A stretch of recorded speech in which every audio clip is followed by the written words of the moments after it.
Untuk memanaskan mesin partai dan mensolidkan kader menjelang pilkada, DPC PDI Perjuangan Tulungagung menggelar konsolidasi internal. Calon Gubernur Jawa Timur Tri Risma hari ini memaparkan sejumlah program untuk masyarakat, salah satunya menawarkan program sekolah gratis.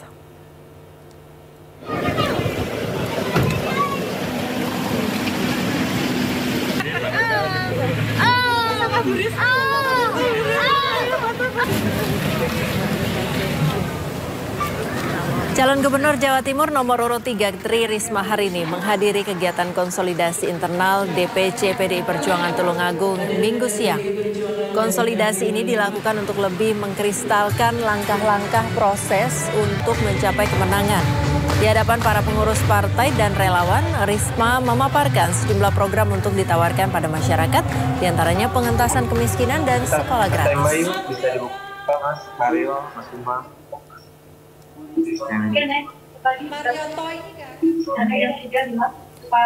Pemirsa, elektabilitas calon gubernur Jawa Timur nomor urut 2 Khofifah Indar Parawansa menunjukkan dominasinya berdasarkan survei terbaru indikator politik.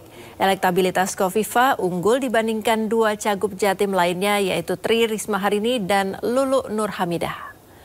Berdasarkan survei terbaru indikator politik, calon gubernur Jawa Timur nomor urut 2 Khofifah Indar Parawansa berhasil memperoleh elektabilitas 60,9%. Raihan tersebut lebih tinggi jika dibandingkan dua calon gubernur Jawa Timur lainnya yaitu Tri Risma hari ini dan Lulu Nur Hamidah. Dalam survei tersebut, elektabilitas cagup Jatim nomor urut 3 Tri Risma hari ini hanya mencapai angka 26,9%. Sedangkan elektabilitas cagup Jatim nomor urut 1 Lulu Nur Hamidah berada di angka 1,8%.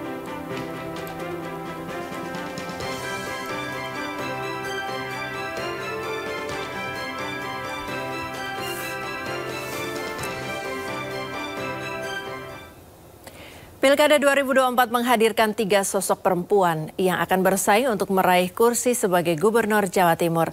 Mereka adalah Khofifah Indar Parawansa, Tri Risma hari ini, dan juga Lulu Nur Hamidah. Masyarakat pun mulai mencermati visi dan misi ketiganya sebagai bahan pertimbangan untuk menentukan pilihan. Kita akan mengulas pergerakan politik dari ketiga Sri Kandi tersebut dan kini kita telah terhubung dengan Anjas Pramono, Ketua DPP Partai Perindo Bidang Inklusif dan Keberagaman, Seno Bagaskoro, juru bicara PDI Perjuangan, Solihul Umam, Jubir DPW PKB Jawa Timur, dan Kendi Muslim sebagai pengamat politik. Selamat sore Bapak semua. Selamat sore Mbak. Selamat sore semuanya. Mbak. Selamat sore. Ya, saya ke Pak Anjas dulu. Pak Anjas, ini survei indikator politik menyatakan elektabilitas Khofifah unggul. Bagaimana tanggapan Anda? Oke. Terima kasih sebelumnya Pak Priska dan teman-teman semua. Tentunya kita dari awal Partai Perindo sangat optimis ya bahwa kita mengusung Ibu Khofifah memang berdasarkan beberapa laporan, beberapa survei yang kita lakukan di beberapa daerah termasuk khususnya di Jawa Timur yang memang secara angka approval rating dari Ibu Khofifah dan Kang Emil ini sangat besar sekali dan terbukti dengan sampai detik ini kita mendapatkan 61,2 sekian persen angka kepuasan masyarakat yang memang tergolong sangat tinggi. Ini yang menjadi kita poin utama optimis kita sebagai Partai Perindo terutamanya di Provinsi Jawa Timur bahwa kita yakin pada periode ini dan pemilu yang akan datang kita akan menang telak untuk pasangan Khofifah Emil. Ya, menurut Anda apa faktor yang membuat Khofifah unggul dibandingkan kandidat lain sejauh ini?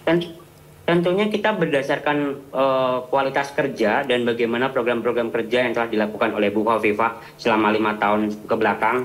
Mengingat beliau juga salah satu senior saya di salah satu pergerakan mahasiswa Islam Indonesia. Kita tahu betul bagaimana Bu Khofifah ini merawat basis sahabat-sahabat muslimat dan teman-teman NU juga menjadi barisan yang berada di barisan terdepan ketika beliau menginginkan maju untuk di periode kedua kayak gitu. Ya, baik.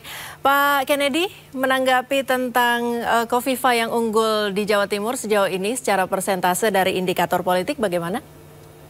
Ya, Friska, memang di survei kami yang dilakukan di pertengahan bulan September ini kita menemukan angka elektabilitas Ibu Khofifah memang jauh mengungguli kandidat lainnya ya seperti Ibu Risma maupun Ibu Luluk.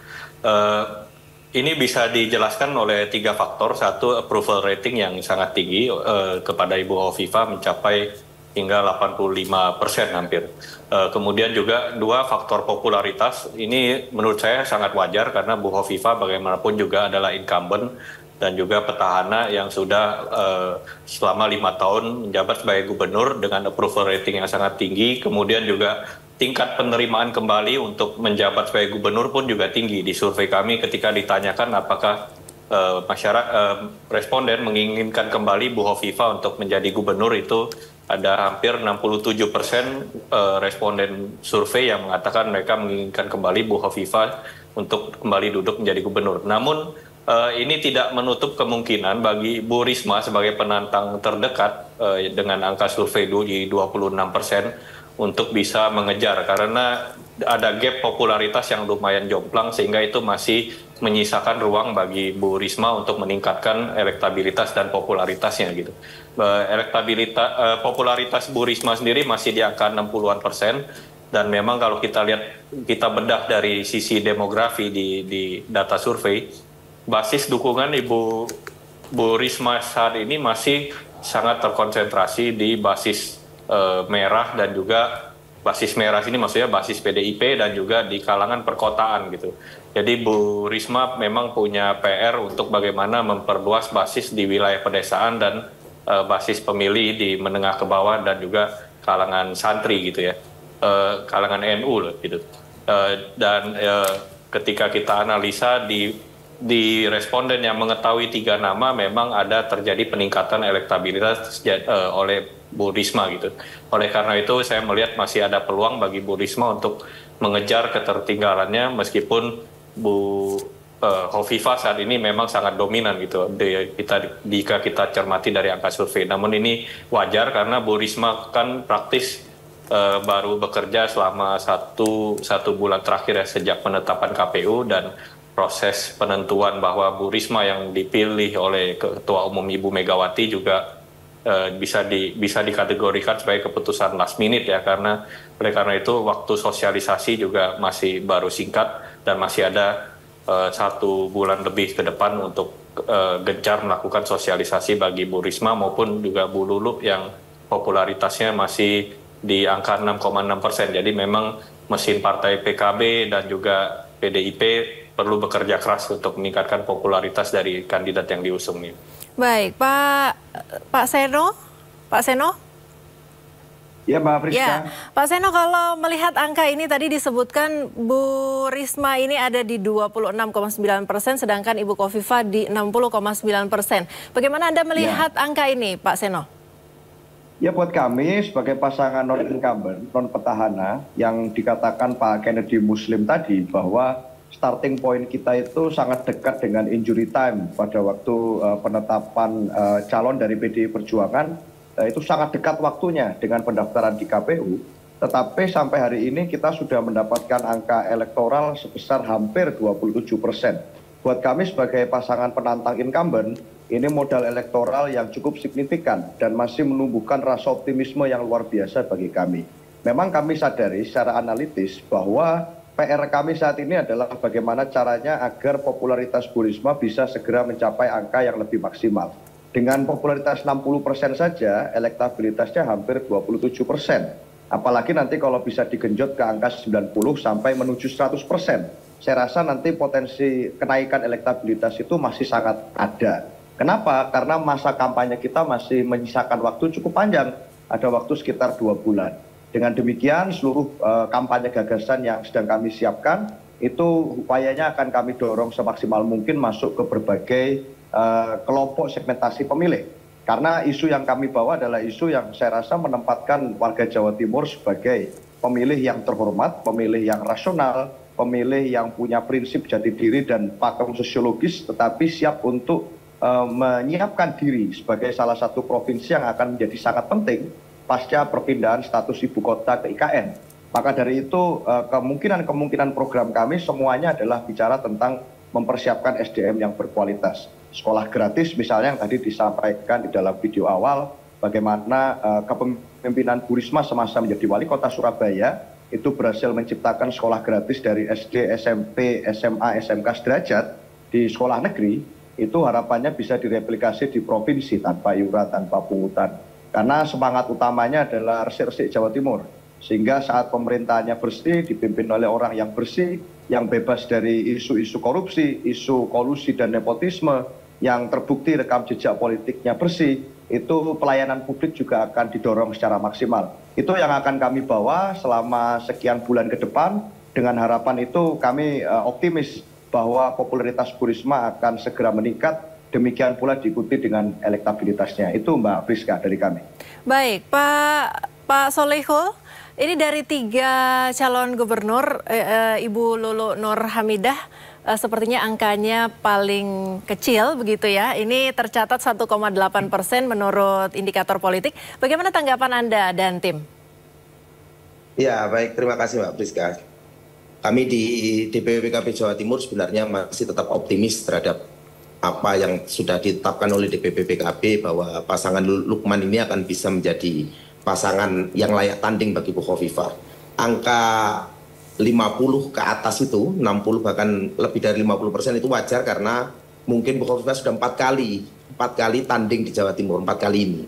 Dan bagi kami sebagai penantang baru di Jawa Timur, Bu Lulu sebenarnya sosok yang sangat cerdas sekaligus sosok yang banyak diharapkan oleh masyarakat Jawa Timur. Terutama ketika kita mau terjun ke masyarakat, banyak sekali keluhan-keluhan dari masyarakat Jawa Timur yang itu mungkin bisa jadi tidak masuk dalam kerangka survei.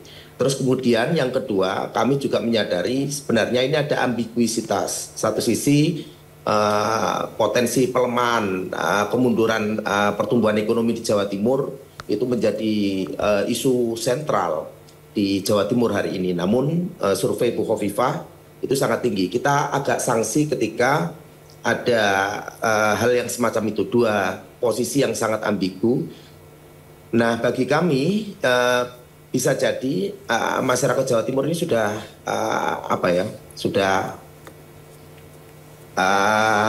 dalam tanda kutip ini sudah jenuh, ada titik jenuh. Jadi ketika ada survei di situ, yang terjadi adalah jawaban-jawaban yang itu ada kejenuhan. Semisal ini contoh kenal Bu Khofifah, mereka pasti akan kenal. Apakah akan memilih Bu Khofifah juga akan sama, akan memilih Bu Khofifah. Itu bagi kami adalah tingkat kejenuhan masyarakat Jawa Timur, di mana ya sosok yang ditampilkan hanya itu saja. Jadi seperti itu, Mbak Friska. Baik, lalu seberapa optimis Pak Solehul bahwa Bu Lulu ini akan berhasil dalam Pilkada Jawa Timur? Bu Lulu ini sosok pemimpin, sosok perempuan yang tidak mau diam, berdiri di belakang podium, di belakang panggung, yang hanya pidato kesana kemari, enggak. Bu Lulu ini hampir relatif karena jiwa aktivisnya juga tinggi. Dulu aktif di pergerakan juga sama mungkin dengan Bu Khofifah. Jadi saya yakin Bu Lulu dan maupun Mas Lukman ini mau terlibat aktif dalam setiap aktivitas masyarakat di Jawa Timur. Dan saya yakin mesin politik Partai Kebangkitan Bangsa hari ini di Jawa Timur sebagai partai pemenang turut serta menjadi andil tersendiri. Dan tolong dicatat bahwa Bu Khofifah 2013 itu juga diusung oleh Partai Kebangkitan Bangsa, dan itu sendiri, PKB sendiri, diusung dengan beberapa partai non-parlemen. Dan pada kenyataannya waktu itu Bu Khofifah juga menjadi sosok yang sangat diperhitungkan oleh Pak Dekarwo sebagai incumbent. Baik, saya ke Pak Anjas. Pak Anjas, kalau di antara 2 kandidat lain, ini ada Bu Khofifah, rivalnya adalah Bu Tri Risma hari ini dan juga Ibu Lulu. Di antara 2 kandidat ini siapa menurut Anda dan tim pesaing paling kuat untuk Ibu Khofifah?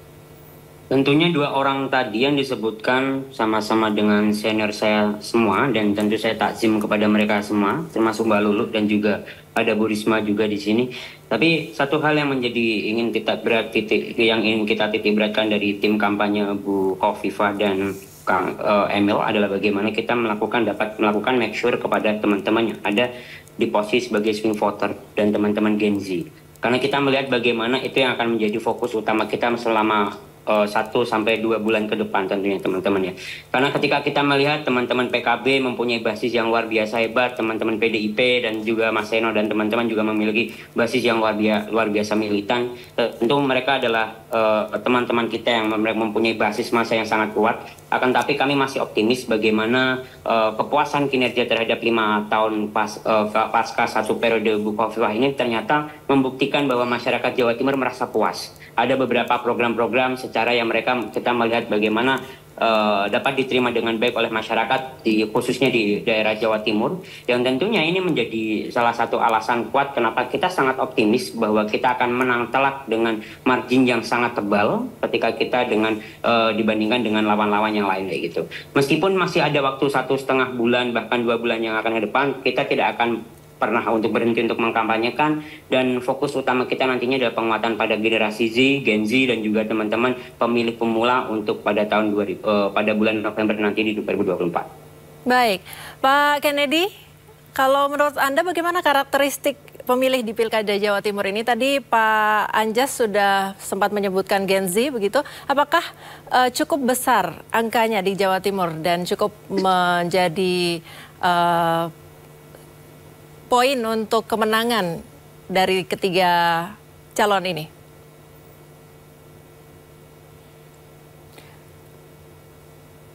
Pak Kennedy, menurut saya memang situasi masih sangat dinamis ya, karena juga di survei juga ditanyakan kapan responden biasanya menentukan pilihannya dalam pilkada. Itu masih ada 66,5% yang mengatakan mereka akan sudah yakin dengan pilihannya itu ketika kampanye resmi, bahkan pada hari pemilihan gitu. Itu jumlahnya mencapai 66,5%. Berarti itu kan pemilih yang belum mantap gitu loh.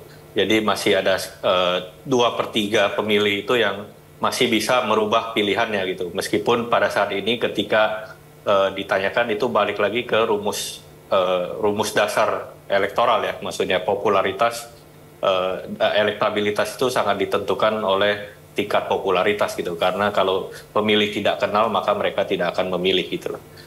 Tapi meskipun di pilkada ini merupakan pertarungan personality atau figur personal dari masing-masing kandidat, namun tidak bisa dilupakan juga faktor mesin partai, apalagi di konteks Jawa Timur ini yang sudah dari sejak lama dikenal sebagai kandang merah dan juga kandang hijau ya. Dalam hal ini PKB dan PDIP yang secara historis memang punya mesin partai yang mumpuni untuk di konteks di Jawa Timur. Itu biasanya menjelang hari H itu ketika mesin partai sudah benar-benar bekerja secara maksimal dan berhasil mengkonsolidasikan dukungannya, itu biasanya akan punya efek tentunya terhadap kandidat yang mereka usung gitu. Baik, Pak Kennedy, kalau yang perlu diperhatikan atau dipertimbangkan oleh calon-calon pemilih ini lebih kemana? Calon pemimpinnya kah, calon gubernur dan calon wakil gubernurnya, atau partai politik pengusungnya menurut Anda? Secara umum biasanya faktor partai itu sangat kecil ya menentukan